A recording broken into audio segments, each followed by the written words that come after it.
നമസ്കാരം, ജന്മഭൂമിയിലേക്ക് സ്വാഗതം. വാർത്തകൾ ചുരുക്കത്തിൽ.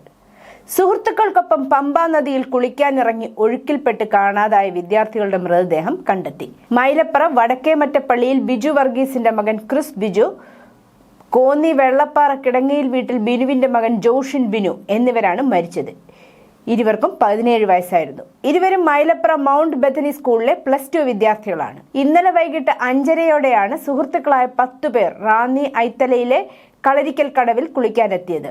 തെരഞ്ഞെടുപ്പ് പ്രചാരണത്തിനായി സർക്കാർ ജീവനക്കാരുടേതുൾപ്പെടെ വ്യക്തിവിവരങ്ങൾ മുഖ്യമന്ത്രിയുടെ ഓഫീസ് ഇടപെട്ട് സ്വകാര്യ PR ടീമിന് ചോർത്തിയതിൽ കോടികളുടെ കച്ചവടം നടക്കുമെന്ന ആശങ്ക. ഇതോടെ സർക്കാർ ജീവനക്കാർ കോടതിയിലേക്ക്. ഭരണഘടന ഉറപ്പേകുന്ന സ്വകാര്യതാ ലംഘനമാണ് ഡേറ്റ ചോർത്തലെന്ന് കാട്ടി സെക്രട്ടേറിയറ്റ് ക്ലറിക്കൽ അസിസ്റ്റന്റ് KM അനിൽകുമാറും Malappuram KTM college associate professor doctor P Rasheed അഹമ്മദും ഹൈക്കോടതിയിൽ ഹർജി നൽകി. അനുവാദമില്ലാതെ വിവരം ചോർത്തിയതിന് നഷ്ടപരിഹാരവും തേടി. വിവരച്ചോർച്ചയിൽ സ്പാർക്കും മെഡിസെപ്പുമാണ് സംശയനിഴലിൽ. ജീവിക്കാനുള്ള അവകാശത്തിന്റെ ഭാഗമാണ് സ്വകാര്യതയെന്ന സുപ്രീം കോടതി വിധി സർക്കാർ ലംഘിച്ചു. ഡിജിറ്റൽ നിയമപ്രകാരം ക്രിമിനൽ കുറ്റമാണ് എന്നിവ കാണിച്ചാണ് ഹർജി. കൂടുതൽ പേർ നഷ്ടപരിഹാരം തേടിയാൽ സർക്കാർ കോടതിയിൽ വിയർക്കും. പ്രധാനമന്ത്രി നരേന്ദ്രമോദി വീണ്ടും കേരളത്തിലേക്ക്. മാർച്ച് 6-ന് കൊച്ചിയിൽ മോദി എത്തും. NDAയുടെ പ്രകടന പത്രിക മോദി അന്ന് പുറത്തിറക്കും. മതമേലധ്യക്ഷന്മാരുമായും പ്രധാനമന്ത്രി കൂടിക്കാഴ്ച നടത്തും. മോദിയുടെ വരവോടെ നിയമസഭാ തെരഞ്ഞെടുപ്പ് പ്രചാരണത്തിന് ഔദ്യോഗിക തുടക്കമിടാനാണ് BJP നീക്കം. ശബരിമല സ്വർണ്ണക്കൊടിമര പ്രതിഷ്ഠയ്ക്ക് നൽകിയ സ്വർണത്തിന്റെ തൂക്കം ഉൾപ്പെടെയുള്ള കാര്യങ്ങൾ ചലച്ചിത്ര താരവും MP-യും കേന്ദ്രമന്ത്രിയുമായ സുരേഷ് ഗോപിയിൽ നിന്ന് വിജിലൻസ് മൊഴിയെടുത്തു. ചലച്ചിത്ര പ്രവർത്തകരടക്കം ഒട്ടേറെ ഭക്തർ സ്വർണം സംഭാവന ചെയ്തുവെന്നാണ് വിജിലൻസ് കണ്ടെത്തൽ. ഇതിൽ 27 ഭക്തരുടെ പേരുകളെ അഭിഭാഷക കമ്മീഷൻ ASP കുറിപ്പ് വ്യക്തമാക്കിയിട്ടുള്ളൂ. ഇവരെ നേരിൽ കണ്ട് തൂക്കം വിലയിരുത്തുന്നതിന്റെ ഭാഗമായാണ് അന്വേഷണ സംഘം സുരേഷ് ഗോപിയിൽ നിന്ന് മൊഴിയെടുത്തത്. ഇതുവരെ 20 പേരിൽ നിന്നേ മൊഴിയെടുക്കാനായുള്ളൂ. 9 വർഷമായതിനാൽ പലരുടെ പക്കലും രസീതില്ല. കൊടുത്ത സ്വർണത്തിന്റെ തൂക്കം പലർക്കും ഓർമ്മയുമില്ല.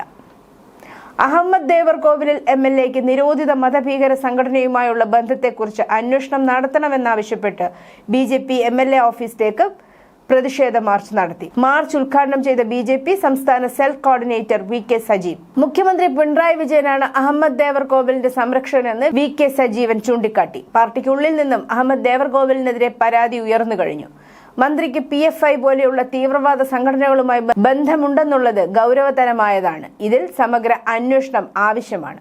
ദിവസങ്ങൾക്ക് മുമ്പ് INL സംസ്ഥാന പ്രസിഡന്റ് കൂടിയായ അഹമ്മദ് ദേവർകോവിലിന് നിരോധിത മതഭീകരവാദ സംഘടനയുമായി ബന്ധമുണ്ടെന്ന് കാണിച്ച് യൂത്ത് ലീഗ് മുൻ പ്രസിഡന്റ് ഷമീർ പയ്യനങ്ങാടി എൻഫോഴ്സ്മെന്റ് ഡയറക്ടറേറ്റിന് പരാതി നൽകിയിരുന്നു. കൊച്ചി വയറ്റിലെ റെയിൽവേ ട്രാക്കിന് സമീപം യുവതിയുടെ മൃതദേഹം കണ്ടെത്തി. ട്രെയിൻ ഇടിച്ചുള്ള മരണമല്ലെന്നും കൊലപ്പെടുത്തി റെയിൽവേ ട്രാക്കിൽ തള്ളിയതാണെന്നുമാണ് പോലീസ് സംശയിക്കുന്നത്.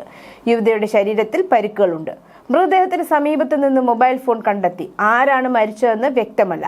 പോലീസ് സ്ഥലത്തെത്തി അന്വേഷണം ആരംഭിച്ചു. ശബരിമല യുവതീ പ്രവേശനത്തിൽ സംസ്ഥാന സർക്കാർ സുപ്രീം കോടതിയിൽ നൽകിയിട്ടുള്ള മുൻ സത്യവാങ്മൂലം പിൻവലിച്ച് ആചാര സംരക്ഷണത്തിനും ഭക്തർക്കും അനുകൂലമായ വിധത്തിൽ പുതിയ സത്യവാങ്മൂലം സമർപ്പിക്കാൻ തയ്യാറാകണമെന്നും വിഷയത്തിലെ സർക്കാർ നിലപാട് വ്യക്തമാക്കണമെന്നും ആവശ്യപ്പെട്ട് മുഖ്യമന്ത്രിയുടെ ഔദ്യോഗിക വസതിക്ക് മുമ്പിൽ BJP ഇന്ന് അയ്യപ്പ ജ്യോതി തെളിയിക്കും. വൈകിട്ട് 5-ന് അയ്യപ്പ ജ്യോതി തെളിയിക്കാൻ ആയിരക്കണക്കിന് ഭക്തരും BJP പ്രവർത്തകരും എത്തും. കൊല്ലം സ്വദേശിനി ബംഗളൂരുവിൽ ജോലി നോക്കുന്നതുമായ യുവതിയെ പീഡിപ്പിച്ചെന്ന കേസിലെ ജാമ്യ ഉപാധി ലംഘിച്ചതിന് രാഹുൽ മാങ്കൂട്ടത്തിൽ നേരിട്ട് ഹാജരാകാൻ നിർദ്ദേശിച്ച് കോടതിയുടെ നോട്ടീസ്. അനുവദിച്ച മുൻകൂർ ജാമ്യം റദ്ദാക്കാതിരിക്കുന്നതിന് കാരണമുണ്ടെങ്കിൽ ബോധിപ്പിക്കണമെന്നാണ് കോടതി നിർദ്ദേശം. ഈ മാസം 27-നാണ് രാഹുൽ കോടതിയിൽ ഹാജരാകേണ്ടത്. Judicial first class magistrate Tania Mariam ജോസാണ് കേസ് പരിഗണിച്ചത്. ഈ മാസം 16-നാണ് പരാതിക്കാരി രാഹുലിനെതിരെ നെടുമങ്ങാട് ജുഡീഷ്യൽ മജിസ്ട്രേറ്റ് കോടതിയിൽ രഹസ്യമൊഴി നൽകിയത്. അടുത്ത ദിവസം വൈകുന്നേരം 7:23-ന് രാഹുൽ പരാതിക്കാരിയെ തന്റെ ഫോണിൽ നിന്നും വാട്സാപ്പ് കോൾ മുഖേന ബന്ധപ്പെടാൻ ശ്രമിച്ചു. ഇത് നേരത്തെ ജില്ലാ കോടതി ജാമ്യം അനുവദിച്ചിരുന്നപ്പോൾ നിർദ്ദേശിച്ചിരുന്ന 5-ാം ഉപാധിയുടെ ലംഘനമാണെന്ന് കാണിച്ച് പരാതിക്കാരി തന്നെ രാഹുൽ വിളിച്ചതിന്റെ സ്ക്രീൻഷോട്ട് അടക്കം പോലീസിൽ പരാതി നൽകുകയായിരുന്നു. കേസിലെ അതിജീവിതയെ സ്വാധീനിക്കാനോ ഫോണിലൂടെ ബന്ധപ്പെടാനോ പാടില്ലെന്നായിരുന്നു ജില്ലാ കോടതിയുടെ 5-ാമത്തെ ഉപാധി. കാട്ടാക്കടയിൽ 2.5 വയസ്സുകാരിയുടെ മരണം ന്യൂമോണിയ മൂലമെന്ന് പ്രാഥമിക പോസ്റ്റ്മോർട്ടം വിവരം. വിശദമായ റിപ്പോർട്ടിന് ശേഷം മാത്രമേ മരണകാരണത്തിൽ അന്തിമ നിഗമനം സാധ്യമാവൂ. മരണത്തിന് കാരണം സ്വകാര്യ ആശുപത്രിയുടെ പിഴവാണെന്നാണ് കുടുംബത്തിന്റെ പരാതി. ശ്വാസ തടസ്സത്തെ തുടർന്ന് കാട്ടാക്കട മമ്മൽ ആശുപത്രിയിൽ ചികിത്സ തേടിയ 2.5 വയസ്സുകാരി ഐഷ ഫാത്തിമയാണ് മരിച്ചത്. ആശുപത്രിയിൽ കുത്തിവയ്ക്കപ്പെടുന്നതിന് പിന്നാലെ കുഞ്ഞിന്റെ ആരോഗ്യനില വഷളായെന്നാണ് കുടുംബം പറയുന്നത്. കേരളത്തിന്റെ സർക്കാർ ആരോഗ്യ മേഖലയെ തകർക്കാനുള്ള ആസൂത്രിത ശ്രമം നടക്കുന്നുണ്ടെന്ന് ആരോഗ്യമന്ത്രി വീണ ജോർജ്. മെച്ചപ്പെട്ട സംവിധാനങ്ങളാണ് ആരോഗ്യ മേഖലയിലുള്ളതെന്ന് ആരോഗ്യ മേഖലയിലെ നേട്ടങ്ങൾ അക്കമിട്ട് പറഞ്ഞുകൊണ്ട് ആരോഗ്യമന്ത്രി വ്യക്തമാക്കി. കേരളത്തിലെ ആരോഗ്യരംഗം തകർന്നുവെന്ന് വരുത്തി തീർക്കേണ്ടത് ആരുടെ ആവശ്യമാണെന്നും രോഗികളെ സർക്കാർ ആശുപത്രികളിൽ നിന്ന് പുറത്തേക്ക് എത്തിക്കേണ്ടത് ആരുടെ ആവശ്യമാണെന്നും മന്ത്രി ചോദിച്ചു. സംസ്ഥാനത്ത് മെഡിക്കൽ കോളേജ് ഡോക്ടർമാരുടെ സമരം ഇന്ന് 9ാം ദിനം. അടിയന്തരമല്ലാത്ത ശസ്ത്രക്രിയകൾ നിർത്തിവെച്ചിട്ട് ഇന്ന് 6 ദിവസമാകും. മുഖ്യമന്ത്രിയും ആരോഗ്യ ധനമന്ത്രിമാരുമായി KGMCT ഇന്നലെ ചർച്ച നടത്തിയെങ്കിലും സമവായത്തിലെത്തിയിരുന്നില്ല. ചർച്ചയിൽ വ്യക്തമായ ഉറപ്പ് കിട്ടാത്തതിനാൽ സമരവുമായി മുന്നോട്ടു പോകാനാണ് KGMCTയുടെ തീരുമാനം. ശമ്പള പരിഷ്കരണ കുടിശ്ശിക അനുവദിക്കുക, ആശുപത്രികളിൽ മതിയായ തസ്തികകൾ സൃഷ്ടിക്കുക തുടങ്ങിയ ആവശ്യങ്ങൾ ഉന്നയിച്ചാണ് സമരം. ഭീകരവാദ ഭീഷണികൾ നേരിടാൻ കേന്ദ്ര ആഭ്യന്തര മന്ത്രാലയം പ്രഹാർ എന്ന പേരിൽ ആദ്യ ദേശീയ ഭീകരവിരുദ്ധ നയം പ്രഖ്യാപിച്ചു. രാജ്യത്തിനു നേരെ ഉയരുന്ന വെല്ലുവിളികൾക്കെതിരെ വിട്ടുവീഴ്ചയില്ലാത്ത നടപടി സ്വീകരിക്കും. അതിർത്തി കടന്നുള്ള ഭീകരവാദത്തെ ശക്തമായി നേരിടാനും ഭീകരരുടെ സാമ്പത്തിക സ്രോതസ്സുകൾ തടയാനും നയം ലക്ഷ്യമിടുന്നു. ഭീകരവാദത്തിന്റെ അടിവേരറക്കുക എന്ന ലക്ഷ്യത്തോടെയാണ് ഭാരതത്തിന്റെ ചരിത്രത്തിൽ ആദ്യമായി ദേശീയ ഭീകരവിരുദ്ധ നയം പുറത്തിറക്കിയത്.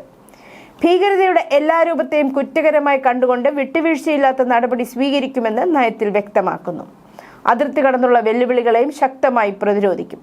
സൈബർ ആക്രമണങ്ങൾ, ഡ്രോണുകളുടെ ദുരുപയോഗം, ഡിജിറ്റൽ സാമ്പത്തിക കുറ്റകൃത്യങ്ങൾ തുടങ്ങിയ ആധുനിക ഭീഷണികളെ നേരിടാനും ലക്ഷ്യമിട്ടുള്ളതാണ് നയം. റാഞ്ചിയിൽ നിന്ന് ഡൽഹിയിലേക്ക് പോയ എയർ ആംബുലൻസ് വിമാനം തകർന്നു വീണുണ്ടായ അപകടത്തിൽ വിമാനത്തിലുണ്ടായിരുന്ന മുഴുവൻ പേരും മരിച്ചതായി സ്ഥിരീകരണം. തിങ്കളാഴ്ച വൈകുന്നേരം ജാർഖണ്ഡിലെ ഛത്ര ജില്ലയിലാണ് വിമാനം തകർന്നു വീണത്. ഛത്ര ഡെപ്യൂട്ടി കമ്മീഷണർ കീർത്തിശ്രീയാണ് ഇക്കാര്യം സ്ഥിരീകരിച്ചത്. കാലാവസ്ഥയാണ് ദുരന്തത്തിന് കാരണമെന്നാണ് പ്രാഥമിക നിഗമനം. പാക് ഭീകര സംഘടന ലഷ്കർ ബംഗ്ലാദേശ് കേന്ദ്രീകരിച്ച് ഇന്ത്യയിൽ പലയിടത്തും ഭീകരാക്രമണങ്ങളും വിധ്വംസക പ്രവൃത്തികളും നടത്താൻ പദ്ധതിയിട്ടു. പലയിടത്തും സ്ലീപ്പിംഗ് സെല്ലുകൾ സജീവമാക്കി.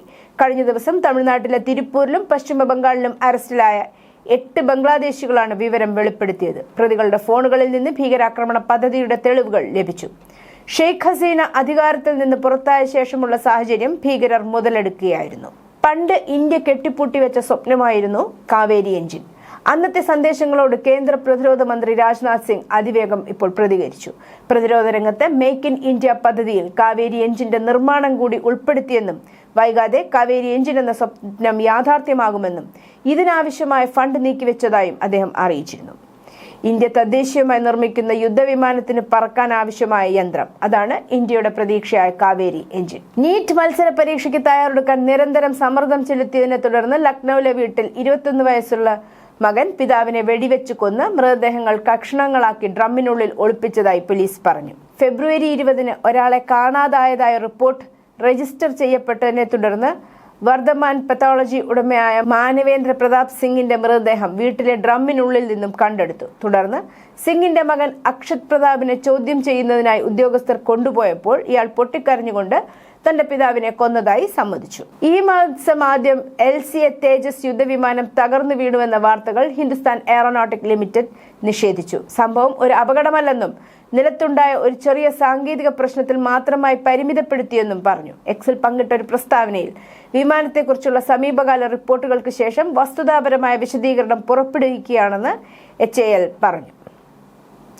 ആന്ധ്രാപ്രദേശിന്റെ നിർമ്മാണത്തിലിരിക്കുന്ന തലസ്ഥാനമായ അമരാവതി ഇന്ത്യയിലെ ഇതുവരെ നിർമ്മിച്ചതിൽ വെച്ച് ഏറ്റവും മികച്ച ശാസ്ത്രീയ അടിസ്ഥാന സൗകര്യങ്ങളിൽ ഒന്നായി മാറാൻ സാധ്യതയുള്ള ഒന്നിന് ആതിഥേയത്വം വഹിക്കാൻ ഒരുങ്ങുകയാണ്. ഇപ്പോൾ രൂപപ്പെടുന്ന പദ്ധതികൾ ഉദ്ദേശിച്ചതുപോലെ യാഥാർത്ഥ്യമായാൽ അമരാവതിയിലെ ക്വാണ്ടം വാലി ടെക് പാർക്ക് രാജ്യത്തെ ആദ്യത്തെ വലിയ വാണിജ്യ ഗ്രേഡ് ക്വാണ്ടം കമ്പ്യൂട്ടർ IBM സ്ഥാപിക്കും. ഇത് ഇന്ത്യ അടുത്ത തലമുറ കമ്പ്യൂട്ടിങ്ങിനെ സമീപിക്കുന്ന രീതിയിൽ നിർണായകമായ മാറ്റത്തിന് വഴിയൊരുക്കും. ഇന്ത്യൻ മണ്ണിൽ ഇതുവരെ വിഭാവനം ചെയ്തിട്ടുള്ളതിൽ വെച്ച് ഏറ്റവും ശക്തമായ ക്വാണ്ടം കമ്പ്യൂട്ടറായ IBMന്റെ ഏറ്റവും നൂതനമായ ക്വാണ്ടം പ്രോസസർ നൽകുന്ന ഒരു IBM ക്വാണ്ടം സിസ്റ്റം 2 എന്നതാണ് നിർദ്ദിഷ്ട ഇൻസ്റ്റലേഷൻ. ഇതിനായി IBMഉം ആന്ധ്രാപ്രദേശ് സർക്കാരും തമ്മിലുള്ള ചർച്ചകൾ പുരോഗമിക്കുകയാണ്. കാവിയെടുത്ത് കഴുത്തിൽ രുദ്രാക്ഷമിട്ട് കൈകോർത്ത് മടിയിൽ വെച്ച് സിംഗപ്പൂരിലെ നിക്ഷേപകരോട് ചർച്ച ചെയ്ത് ധാരണയുണ്ടാക്കി UP മുഖ്യമന്ത്രി യോഗി ആദിത്യനാഥ്. സിംഗപ്പൂർ സന്ദർശനത്തിന്റെ ആദ്യ ദിവസം തന്നെ ഉത്തർപ്രദേശ് മുഖ്യമന്ത്രി യോഗി ആദിത്യനാഥ് സംസ്ഥാനത്തെ group housing, logistics park, hyperscale data centre എന്നിവയിലെ നിക്ഷേപങ്ങൾക്കായി യൂണിവേഴ്സൽ സക്സസ് ഗ്രൂപ്പുമായി 6,650 കോടി രൂപയുടെ 3 ധാരണാപത്രങ്ങൾ ഒപ്പുവെച്ചു. നിർദ്ദിഷ്ട പദ്ധതികൾ 20,000-ലധികം തൊഴിലവസരങ്ങൾ സൃഷ്ടിക്കുമെന്നും സംസ്ഥാനത്തിന്റെ വ്യാവസായിക നഗര അടിസ്ഥാന സൗകര്യങ്ങൾ കൂടുതൽ ശക്തിപ്പെടുത്തുമെന്നും പ്രതീക്ഷിക്കുന്നതായി UP സർക്കാർ അറിയിച്ചു. ഇതിനിടയിൽ അദ്ദേഹം പ്രവാസി സമൂഹവുമായി കൂടിക്കാഴ്ച നടത്തി. സിംഗപ്പൂരിൽ മുഖ്യമന്ത്രി യോഗിയെ കാണുന്നതിൽ NRI സമൂഹത്തിൽ വലിയ ആവേശമുണ്ടായിരുന്നു. മുഖ്യമന്ത്രിയുടെ പ്രസംഗത്തിനിടെ വേദിയിൽ തുടർച്ചയായി കരഘോഷം മുഴങ്ങി. യോഗിയുണ്ടെങ്കിൽ UP ഉണ്ട് എന്നതിന്റെ പ്രതിധ്വനി അന്തരീക്ഷം മുഴുവൻ ഊർജ്ജസ്വലമാക്കി.